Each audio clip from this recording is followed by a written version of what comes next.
फसल बेहतर होने की उम्मीद है और वहां पर भाव गिरे हैं। इसके अलावा फंड्स ने भी कुछ पैसा यहां पर एग्री कमोडिटीज से पीछे खींचा है। भारतीय बाजारों में भारत सरकार की तरफ से भी हमने काफी सारे यहां पर स्टेप्स उठते हुए नजर आए। यहां पर भी 33% एक्सेस मॉनसून रेनफॉल है। बुआई का इलाका पिछले साल के मुकाबले 38% बढ़ा है। इन सब का भी हमने यहां पर प्रेशर आते हुए देखा। बीरेन जी, अगर खाने के तेलों की पहले बात करें तो सोयाबीन अपने हाई से 20% फिसल चुका है। पाम तेल में 32% की गिरावट हमने देखी है।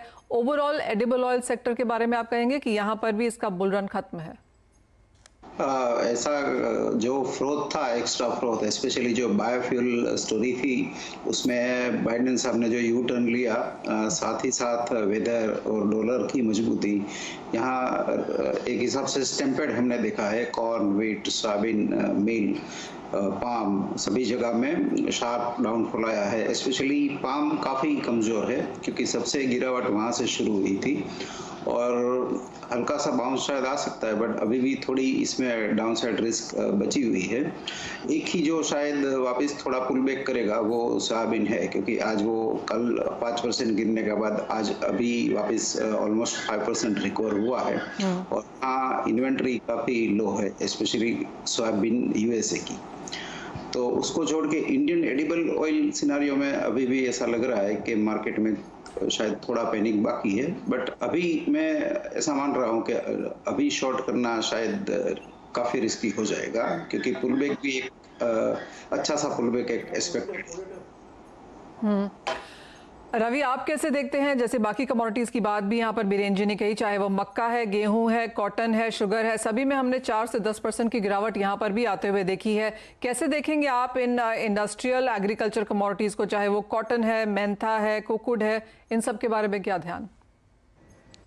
डेफिनेटली जो ऑयल सीड का प्रेशर है उसका एक बेनिफिट, जिस हिसाब से आपने बात की, इस साल जो सबसे ज्यादा एकरेज बढ़ी और एकरेज बढ़ी वो ऑयल सीड में ज्यादा बढ़ी है। तो आई थिंक इसका जो कॉटन की एकरेज थी, महाराष्ट्र की हो या एमपी की हो, तो वहां पे थोड़ा शिफ्टिंग है। साथ में साउथ में थोड़ा एकरेज इंप्रूवमेंट की बात थी तेलंगाना साइड से, बट वहां भी देखे तो रेनफॉल का जो एवरी टाइम एकरेज अच्छे रहते हैं, बट बाद में जब उसका रियल यील्ड्स आते हैं वो काफी लो आ जाते हैं। तो मेरे हिसाब से कॉटन के लिए थोड़े ब्राइट फंडामेंटल्स है, एज वेल एज ये इंडस्ट्रियल ओपनिंग का भी एक थीम वहां पे है। सेकंड, जो यूएस का वेदर है उसमें इस टाइम काफी ड्राई वेदर रहा है वेस्ट टेक्सास में।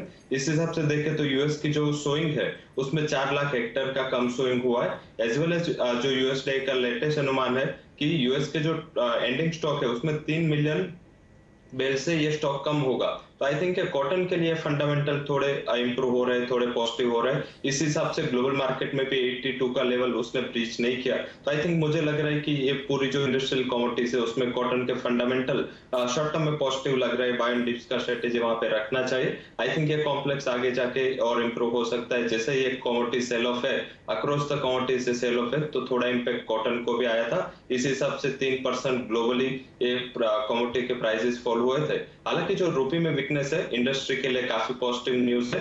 एक्सपोर्ट के यील्ड्स अभी भी इंप्रूव हो गए, तो मुझे लग रहा है डोमेस्टिक डिमांड कंटिन्यू रह सकती है। 23,700 के करीब प्राइसेस चल रहे हैं। 23,000 के बिलो मुझे प्राइसेस नहीं दिख रहे। आगे 25,000 तक के टारगेट आपको एमसीएक्स में आते हुए दिख सकते हैं। ऑलराइट, तो यानी कि सोयाबीन खरीदने की राय यहाँ पर बीरेन जी ने दी है और कॉटन खरीदने की राय रवि दे रहे हैं। कुणाल, आपको कैसी लगती हैं एग्रीकल्चर कमोडिटीज, स्पेशली जिस तरह का सेल ऑफ हमने यहाँ पर दालों में आते हुए देखा है? काफी हद तक 2-3 दालें यहाँ पर अब एमएसपी के नीचे हैं। चने में आपकी क्या स्ट्रैटेजी रहेगी? चना फंडामेंटली तो अच्छा लग रहा है। It's just because of the overall sentiment के कारण, नेगेटिव सेंटीमेंट के कारण नीचे आ गया है। मेरी राय में चने में बाइंग कर सकते हैं। यहाँ से डाउनसाइड बहुत लिमिटेड है, जैसे आपने क्वाइट राइटली पॉइंट किया, एमएसपी के नीचे चल रहा है। सो यहाँ से डाउनसाइड तो बहुत लिमिटेड है। मैं अगर बाई करना है तो चना रिकमेंड करूंगा। और कुणाल, क्या आपकी टॉप एग्री कमोडिटी भी यहाँ पर चना ही रहेगी? For going long, yes, it is underperformer and I think it can really shoot up. Biren जी, आपकी टॉपिक यहाँ पर एग्री स्पेस में क्या रहेगी? अगर अगले हफ्ते के लिए किसी को नई पोजीशंस बनानी हो तो कहाँ लें? मैं भी चना प्रेफर कर रहा हूँ, क्योंकि ये एक ही मुझे बार्गेन बाई लग रहा है। और रवि, आपकी टॉपिक क्या रहेगी अगले हफ्ते के लिए? मैं कैस्टर प्रेफर करूंगा, क्योंकि जिस हिसाब से सोइंग बढ़ रही है एंड अदर कॉम्प्लेक्सेस में ज्यादा फोकस है। कैस्टर की सोइंग 30 to 32%